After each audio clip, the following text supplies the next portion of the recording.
Hey guys, today I'm going to be unboxing the HG Iron-Blooded Mobile Armor Hashmal.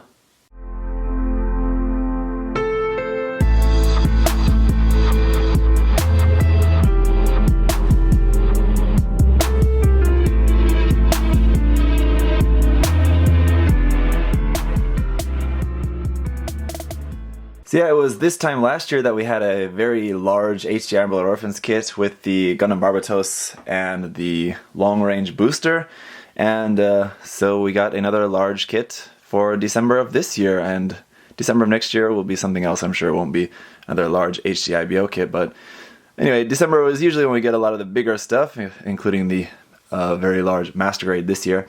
But anyway, so just want to say thank you to MindFenix Hobby Store for sending me this kit, of course, to share with you guys. Looking forward to this. I really like this just because it's so unique, and I do also have to admit that at the time of filming this, I am a little bit behind in the anime. I'm usually always a couple episodes behind, so I haven't actually seen this in action yet, but as far as I know, it has actually already been in action, so you guys, I'm sure a lot of you guys who are keeping up with this will know more about that than me. But anyway, I know enough that it's just a big mobile armor monster, and as far as I have heard, I think it's pilotless, at least at the moment. It's like piloted by an AI or something anyway, so I guess I won't really talk too much about the story since I really don't know what I'm talking about. We'll just focus on the kit in this case. The box art is pretty cool. Aside from the Hashmal, you also get these Pluma. Well, you get one of them. I guess there's like a million of them, but you only get one of them in this kit. I think it kind of would have been cool if we get two. I think would have been better, but unfortunately there's only one. The Mobile Armor has a lot of different really cool things that it can do in terms of gimmicks, with like you can see like the kind of pile driver in the foot arm, and then it has like the big knife blade thing attached to the wire going out the back. This is like the first one to include beam effect parts, and then it has like these panels on the front open up, kind of like the Neo Zeong as well. So anyway, it should be pretty cool. One thing that I think we talked about in the last episode of Gunpla Talk was that this is also going to be really good fodder for doing some kit bashing, so I'm sure we'll see a lot of these parts used in some kit bashes over the next year or so. So anyway, we got the Barbatos on there as well, because we also get a new sword for the Barbatos Lupus, which will be cool. So it looks really similar, to be honest, to the first sword that we got with the Form 4 Barbatos kit, but it's going to be a little bit different. We'll take a look at that in the review, of course. But anyway, let's get a look around the box here. So on this sides, we can see this is number 29 in the line. It's a very large box, like on the front, but it's not very thick. It's actually quite thin. So not quite as big of a box as the long-range booster. That had a lot more like really big, large size parts in it. This one, I think it's got like big parts there for these big, huge wing parts, but the rest of it, the parts aren't that particularly big, I guess. So it says the super hard wire blade, which I guess is what that's called. The super hard wire blade consists of a wire. That's good to know. It says the model comes with a large base made exclusively for this body. I don't think, as far as I know, that base wasn't made for this kit, but at least it has a connection made specifically for it. These feet almost look like kind of like bird heads, like on their own, which is kind of interesting. This effect part, I've heard that that's actually from one of the Dragon Ball kits, one of like the recent figurized Dragon Ball kits, I believe, is actually where that's originally from. And then here just showing more about that pile driver in the foot. See, it's actually called arm can open and close. Kinetic energy shot is what it's called. Kinetic energy shot launchers shooting from the center of the arm can be recreated. They recreated the details of the machinery inside the shoulder armor. Yeah, and then about the Pluma there. So let's go around to the other side here. There's a little bit about the new sword. This is the Gundam Barbatos Lupus. Includes a new type sword for that. A little bit more about the battle. So there we have the Gundam Floros, Barbatos, and customizing that stuff. 3,800 yen for the price tag for this, so not too bad, I think. Again, this box is it's big, but not that thick, and really not all that much in here. Looks like just kind of 3 bags of parts, and then the base, it looks like. So I've got a bunch of gray parts. There's our big white parts, looking very Cubele-esque, but a lot of really nice details on there. We'll take a closer look at that in a minute. Very large sticker sheet, unfortunately, but with a mobile armor very big, I mean, you would expect some stickers, but that's definitely quite a lot on there. Those effect parts being molded onto the runner make me believe that those are not actually from a Dragon Ball kit, actually. So maybe I just heard wrong, or someone else just said wrong. Here's the base for that, which is actually the same base that came with the Psycho Zaku. So it's not specifically for this kit. There's that big wire, which actually looks like a very thick gauge wire. That'll be nice. Here's all the parts for the Pluma. It looks like they've molded that, at least from what I can tell at first glance, all the parts are molded onto one runner so that they could possibly include that in some other set or something later, possibly. I don't know, but we'll see. And then just more parts there for the arms and things like that in white. Let's get a look at our instruction manual here. Again, I'm really actually quite excited about this. The design, I don't know how I really feel too much about the design. It's just kind of so odd, but I also kind of really love it because it's so odd. So here's about the Hashmal itself. You can check out that English there if you want to pause the video. Should be able to read that. And then about the Pluma over here. So again, there's nothing about a pilot. This says at first glance the Pluma is shaped like a mobile worker, but like the Mobile Armor, it is an unmanned machine that does not have a cockpit block, etc., etc. So here for the weaponry, it says beam weapons. So yeah, finally beam weapons were introduced into the series. I kind of wonder if that was originally planned, like from the start, that they would later introduce beam weapons, or if that was just kind of a thing like, oh, we've run out of melee weapons to use, well, let's just introduce beam weapons. I don't know, but anyway, here's the energy supply system. 2, so I guess those are like kind of charging turbines, sort of. And then kinetic energy shot launchers in the foot. And then the super hard wire blade. I would think that would be better, like super hard blade on a wire. I don't know. Unmanned weapons. Yep. And then the new type of sword for the Barbatos Lupus. It's just like, looks like kind of a sharper, slightly more bent version of the katana with the first one.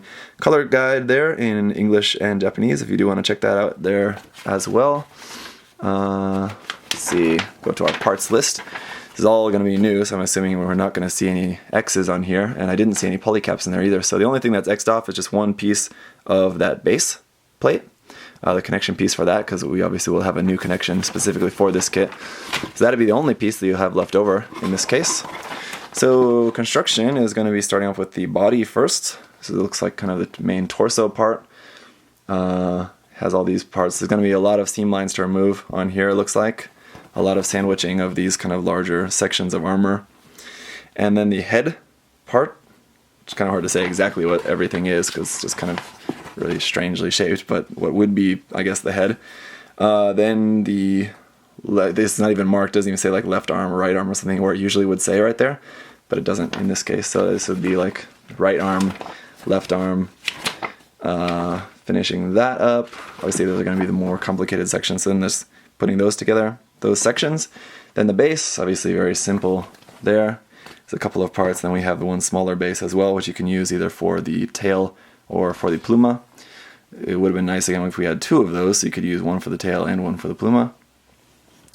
And then the tail part actually is just a couple parts there for that, and then you just connect the wire onto the base there. You can actually set different heights for the base, which is pretty cool. So there's that, and then let's see, what are we making here? Transforming the head a little bit if you want to actually open the head to be shooting the beam effect part. So I guess you have to kind of like transform it. It doesn't exactly just open up. It's kind of odd. And then just opening these panels on the front of the shoulder, opening up the kind of claws, and then just transforming it. So transforming it, I guess that's kind of like a flight mode, sort of. So you're just basically folding up the arms into the wing sections. And then finally building the Pluma here. So just going to be a handful of parts. Not really the most complicated thing, but kind of cool. And then we have just the sword, just how to mount that into the Barbatos' hand in case you were really dense. Alright, so here once again is that sticker sheet. Not at the moment, I couldn't tell you where all of these go. There's a lot of just little pink and gray little color apps here, but these are going to be going around basically, I guess, kind of all over the thing, especially on the Pluma as well. I know definitely some of these will be going on there, so I'll point all those out in the review, but anyway, a bunch of those, including a little pink little mono eye there. I believe that one's also for the Pluma. Then once again, our wire for that. It's pretty long. It's good length and very nice thick gauge. This is actually like just the exact gauge that I've been looking for of wire that I need for my mega size Zaku. So I might actually cut a couple little bits off of this to use for that. Alright, so here's runner A, all in white except for the two halves of the beam effect part there. I kind of don't really like the shape of that beam effect part too much, to be honest. I kind of wish it was like just this part or just that part. Like having those kind of together, it looks kind of odd, to be honest. Or I wish that those were separate, that you could like choose to combine them like that if you wanted. But anyway, the details on here are all really nice. I'll give you a closer up look at this. A lot of really great detail on here. So painting this all up and everything is going to look pretty cool. And then the marking is this is HG144 Mobile Armor Hashmal. And then runner B, just our four big huge parts here for the kind of main parts of the wings. Obviously this section should be all gray and it's just all white, so going to be a lot of painting required to fill in that section at least. But otherwise just a lot of really nice detail on here again as well. So once that is painted, it is going to look pretty nice. Then runner C, just the more white pieces. This is like mostly parts just for the arms, it looks like, here on the C runner. So that's all that. And then runner D is kind of all of our mechanical parts and joint parts and everything like that, kind of in this standard dark brown gray color for the inner frame stuff. And you can see the new sword for the Barbatos Lupus is on that side there as well, here on the D runner. Runner E is in a really interesting shade of light brown. I don't think I've ever seen this color before, actually. So here we got parts, just more kind of like secondary color parts, and then parts for the super hard wire knife thing there on the end, anyway, the tail part. And then for runner F, as if the overall shape of the kit wasn't cubile enough for you, we also have a very cubile color scheme, white with pink accents here. So here's just a few pink parts there for the feet and on the shoulders-ish, yeah. And then runner G is in this very dark purple color here, and yeah, this is all the parts from the Pluma. And so it does actually have a different label for this runner. So we may see this again in some other set or something. It's actually marked separately as HG144 Mobile Armor Pluma. And finally, once again, runner O here is just this large, heavy-duty, kind of fixed pose base here in black. So there we go. Not really the biggest or the most complicated mobile armor out there, but it's definitely a really unique one. So this should be pretty fun. And again, I think really the fun is probably going to come out of just like building it and then thinking about like how to kit bash this into something else. So anyway, that's it for the unboxing, guys. Thanks for watching. Hopefully that was helpful for anyone who was interested in taking a look at that. Of course, I'll have the full review coming up next after this. So I'll see you guys then. Thanks for watching. Bye-bye.